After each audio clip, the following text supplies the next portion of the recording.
பாடி, பாக்கம், சேரி, பட்டினம் என்று முடியக்கூடிய ஊர்களெல்லாம் பண்டைய இலக்கியங்களிலே நெய்தல் நில பகுதிகளில் இருந்த ஊர்களின் பெயர்களில் இருந்தன.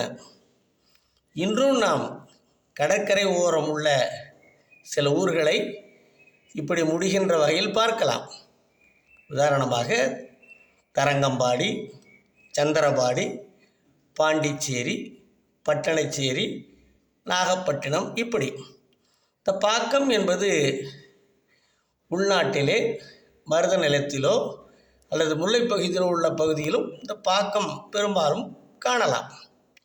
அதேபோல் பார்த்தீர்களானால் இந்த திரு என்ற அடைமொழி பெரும்பாலும் கோயில்கள் பிரசித்தி பெற்றிருக்கின்ற, தெய்வங்கள் உறைந்திருக்கின்ற ஊர்களுக்கு அடைமொழியாக வைத்து வழங்கப்பட்டு வருகிறது.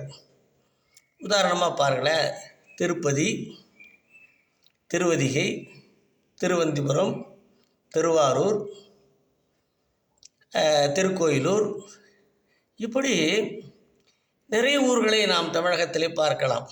இந்த திரு என்ற அடைமொழி கடவுளர்கள் உறைந்திருக்கின்ற புனித பகுதிகளுக்கு வழங்கப்படுகிறது. அதே மாதிரி பார்த்தீங்கன்னா ஸ்ரீரங்கம், அது திருவரங்கம் என்று தமிழில் அழைக்கப்படுகிறது. திருவரங்கம், திருவையாறு, இதுபோல் நிறைய ஊர்களை திரு சேர்த்து நாம் தமிழகத்திலே பார்க்க முடிகிறது.